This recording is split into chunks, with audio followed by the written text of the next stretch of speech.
Hello all, welcome to my channel. మీరు చూస్తున్న శ్రీరామ్ వేదం. నా పేరు సుధీర. ఈరోజు మీకు 2 ఆర్గానిక్ వంటలు చూపిస్తాను. హెల్తీగా వండుకునేవి, అస్సలు అనారోగ్యం లేకుండా ఉండేది. ఇది నా కిచెన్ గట్టు. ఇందులో ఉప్పు పసుపు పెడతా 2 జాడీల్లో. వంట అవంగానే అన్నీ సర్దేసుకుని ర్యాక్స్లో ఆ 2 ఉంటాయి గట్టు మీదే రోజు సర్దేసుకుంటాను శుభ్రంగా. అయితే ఈ మధ్యన ఎవరు వేరే వాళ్ళు ఇంకా 2 జాడీలు గిఫ్ట్ ఇచ్చారు.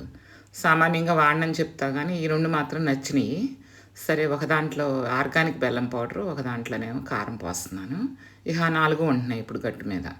ఇది ఆర్గానిక్ బెల్లం పౌడరే వాడతాం మేము. పంచదార కానీ మామూలు బెల్లం కానీ వాడము. 220 రూపాయలు పడుతుంది బెల్లం. కొంచెం రేట్ ఎక్కువైనా కూడా మంచిదని ఇదే వాడుతున్నాను. ముందు పాలు పొయ్యి మీద పెట్టుకోవాలి. ఇది తాటిగుజ్జు తీయటానికి ఆ రోజు వీడియో తీసేటప్పుడు నాకు ఎవరు లేరు, చేతులు బాగోవు కదా, నేను తీసుకోవడానికి ఇబ్బంది పడి వీడియో తీయలేదు. తాటిగుజ్జు పాలు బాగా మరగనివ్వాలి, దగ్గర పడతా ఉంటాయి కదా, పొయ్యి మీద పెట్టి తిప్పుతా ఉండగా దగ్గర పడినప్పుడు తాటిగుజ్జు వేసేయాలి. మామూలు మనం పంచదార వేసి పాలకోవా చేస్తాం కదా, అదే పద్ధతిలో తాటిగుజ్జు వేయాలి. ఎప్పుడైనా కూడా ఇవి ఫ్రీ షుగర్ కదా, ఎవరైనా కూడా ఇలాంటివి తింటే హెల్త్ ప్రాబ్లమ్స్ రాకుండా ఉంటాయి. మా తాతలు నేతులు తాగారని చెప్పి మనం అవన్నీ వాసన చూడలేం కదా. ఇప్పుడు ఆ సామెత నేను పూర్తిగా చెప్పలేను.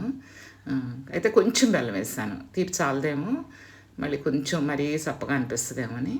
వీలైనంత వరకు మనం ఈ సహజమైన తీపులనే వాడాలి. అది కూడా ఆర్గానిక్ బెల్లమే వాడతాను. దానికి కూడా కొంచెం ఖరీదు ఎక్కువైనా కూడా నేను ఇటువంటి దగ్గర మాత్రం ఆరోగ్యం కంటే ఎక్కువేది కాదని చెప్పి లెక్కేసుకొని, మామూలు బెల్లం అయితే 60 రూపాయలు 70 రూపాయలు ఉంటుంది. ఇది మాత్రం 220 రూపాయలు పడుతుంది. నాకు ఆర్గానిక్ స్టోర్స్లో తెప్పించుకుంటాను. బాగా దగ్గర పడే వరకు అలా తిప్పేసేయటమే. డ్రై ఫ్రూట్స్ ముక్కలు కోసి ఉంచుకుని దగ్గర పడిన తర్వాత డ్రై ఫ్రూట్స్ కలిపేస్తాను. కాసేపు దాంట్లోనే డ్రై ఫ్రూట్స్ కూడా ఉడికినట్టుగా అవుతాయి బాగా దగ్గర పడినాక. ప్లేట్కి నెయ్యి రాసెట్ పెడతాను. ఈ నెయ్యి రాసెట్ పెట్టి అదిగోండి ప్లేట్కి చక్కగా ఇదంతా దాని మీద పోసేసి సరి చేసేస్తాను సమానంగా. సరి చేసిన తర్వాత ముక్కలు కోసుకోవటమే కొద్దిగా ఆరిన తర్వాత. చక్కగా వస్తాయి పాలకోవాలు, ఎందుకు పనికిరావు అనమాట. ఇది మనకి ఎంత హెల్తీ, ఎంత ఆరోగ్యం. పంచదారలో కూడా కెమికల్ ఉంటుంది, దేంట్లోనైనా కెమికల్ ఉంటుంది. ఇప్పుడు మనకి ఇలా ఎప్పుడైనా కూడా ఖర్జూరం పేస్టు, తాటిగుజ్జు ఇవన్నీ సహజమైన తీపినిచ్చేవి. కొంచెం చిరిచేది ఉంటుందని దాంట్లో కొద్దిగా లైట్గా బెల్లం కలిపాను అంతే. చాలా తక్కువ వేస్తాను, చూస్తారు కదా, 2 స్పూన్లు వేస్తాను అంతే బెల్లం పౌడరు. ముక్కలు చూడండి చక్కగా వస్తున్నాయో. కానీ పాలకోవాలనే కొంచెం ఫ్రిడ్జ్లో పెట్టుకున్నాను. అంటే ఎక్కువ మంది ఉంటే ఆ పూట తింటే అయిపోతుంది, నేను ఒక్కదాన్నే కాబట్టి ఇది ఒక వంట. రెండోది రొయ్యలు, నది దగ్గర రొయ్యలు అని చెప్తాను కదా నేను. 7 రొయ్యలు, కిలోకి 6 రొయ్యలు వచ్చినాయి. 7 రొయ్యలు కదా, ఇష్టంగా తీసుకున్నాను. అందుకని అన్నీ కలిపేసి మ్యాగ్నెట్ చేసి ఎయిర్ ఫ్రైర్ బాగా వాడుతున్నాను నేను. నాకు బాగా నచ్చింది, అస్సలు ఆయిల్ చుక్క లేకుండా ఫ్రై చేస్తున్నాను. ఆ రొయ్యలో నేను ఆ రోజు 3 కాకరకాయలు దొరికినాయి.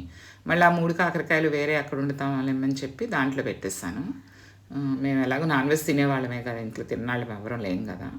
అవి కూడా విడిగా నేను కొత్త కాకరకాయలు తింటానని చెప్పాను కదా, ఇంకంతే. 160 మీద ఉంచుతాను. 160 దాటినేమని టెంపరేచర్ ఎయిర్ ఫ్రైర్. అసలు పైకి క్రిస్పీగా లోపల జ్యూసీగా ఎంత బాగా వచ్చినాయో రొయ్యలు. అన్నీ కలిపి మసాలా కలిపేసి పచ్చిరికాయ ముక్కలు పెట్టేసి ఫ్రై చేసేస్తాను అంతే. అంటుకోకుండా చక్కగా తిరుగుతున్నాయి. మూకుట్లో మనం ఎంత ఆయిల్ వేసినా కూడా అంటుకుపోతూ ఉంటాయి కదా, చక్కగా తిరగబడుతున్నాయి. అదిగోండి మళ్ళీ తిరిగేసి మళ్ళీ కాసేపు పెడతాను. ఇది కేరళలో బస్ స్టాప్ అంట. ఒక వైల్డ్ ఫోటోగ్రాఫర్ ఫోటో తీశాడు దీన్ని. ఇటువంటి పేపర్లో చూస్తే, నేను పేపర్ చదవడానికి కూడా ఒక రోజు నాకు టైం ఉండదు, దొరికితే మాత్రం ఇలాంటి ఫోటోలు తీసుకుని పెట్టుకుంటాను పేపర్లో.